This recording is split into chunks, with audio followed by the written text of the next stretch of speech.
आत्म तत्व के स्वरूप का निरूपण। ईश्वर ने कहा, द्विजों, देवता लोग प्रयत्न करने पर भी जिसे नहीं जान पाते हैं, मेरा यह विज्ञान अत्यंत गुह्य है, सनातन है एवं बतलाने योग्य भी नहीं है। इस ज्ञान का आश्रय ग्रहण कर श्रेष्ठ द्विजगणों ने ब्रह्म भाव को प्राप्त किया है। इस ज्ञान के कारण पूर्व काल में भी ब्रह्मवादियों को पुनः संसार में आना नहीं पड़ा, अर्थात इस ज्ञान से ब्रह्म भाव अवश्य प्राप्त होता है और ब्रह्म भाव प्राप्त करने के अनंतर पुनः संसार में आगमन नहीं होता। यह ज्ञान गुह्य से भी गुह्यतम है। इस साक्षात ज्ञान को प्रयत्न पूर्वक गोपनीय रखना चाहिए। आप भक्ति संपन्न ब्रह्मवादियों को आज मैं यह ज्ञान बतलाऊंगा। जो आत्मा अद्वितीय, स्वस्थ, शांत, सूक्ष्म, सनातन, सभी की अंतरतम साक्षात चित्त मात्र और तमोगुण से परे है, वही आत्मा अंतर्यामी है, पुरुष है, वही प्राण है, वही महेश्वर है, वही काल तथा अग्नि है और वही अव्यक्त है, ऐसा श्रुति का कथन है। इसी से संसार उत्पन्न होता है और इसी में विलीन हो जाता है। वह माया का नियामक माया से आबद्ध होकर अपनी इच्छा से माया को अंगीकार कर विविध शरीरों को उत्पन्न करता है। यह प्रभु आत्मा ना तो गतिशील है और ना गति प्रेरक है। ना यह पृथ्वी है, न जल है, न तेज है, न वायु है और न आकाश ही है। यह न प्राण है, न मन है, न अव्यक्त है, न शब्द है, न स्पर्श है, न रूप, न रस और न गंध ही है। न अभिमानी है, न वाणी ही है। द्विजोत्तमो, यह न हाथ, न पैर, न पायो और न उपस्थ, न कर्ता, न भोक्ता तथा प्रकृति पुरुष भी नहीं है, माया भी नहीं है, प्राण भी नहीं है, अपितु परमार्थतः चैतन्य मात्र है।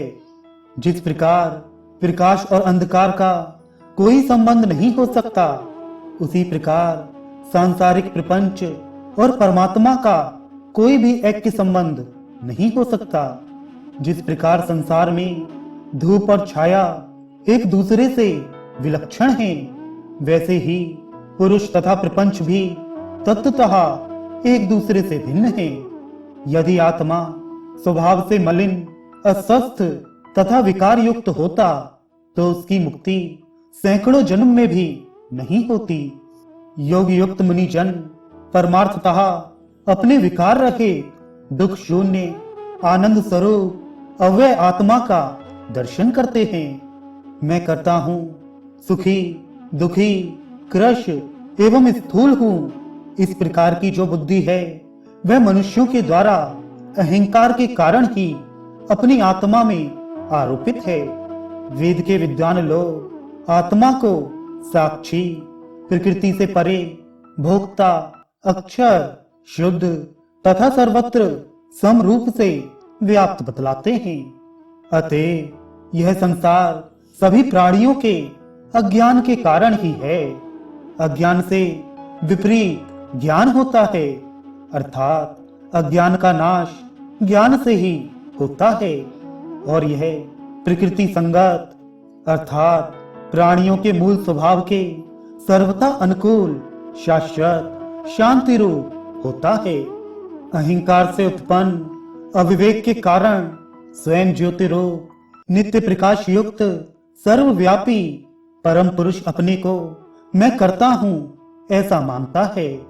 ब्रह्मवादी ऋषिगण प्रधान, प्रकृति और कारण को समझकर सत एवं असत स्वरूप अव्यक्त नित्य तत्व का साक्षात्कार करते हैं। कूटस्थ एवं निरंजन होते हुए भी यह आत्मा उस प्रधान, प्रकृति आदि से संगत होकर स्वात्म स्वरूप अक्षर ब्रह्म का यथार्थ रूप से ज्ञान नहीं कर पाता। अनात्म तत्व में आत्म विषयक विज्ञान से ही दुख होता है, तथा इसी प्रकार की भ्रांति के कारण ही राग, द्वेष आदि सभी दोष उत्पन्न होते हैं। इसी कारण पाप पुण्य की स्थिति बनती है और उन कर्मों के अनुसार ही सभी प्रकार के देह की उत्पत्ति होती है। यह आत्मा नित्य, सर्वव्यापी, कूटस्थ और दोषों से रहित है। यह अद्वितीय आत्मा माया रूप शक्ति के कारण भिन्न भिन्न प्रतीत होता है।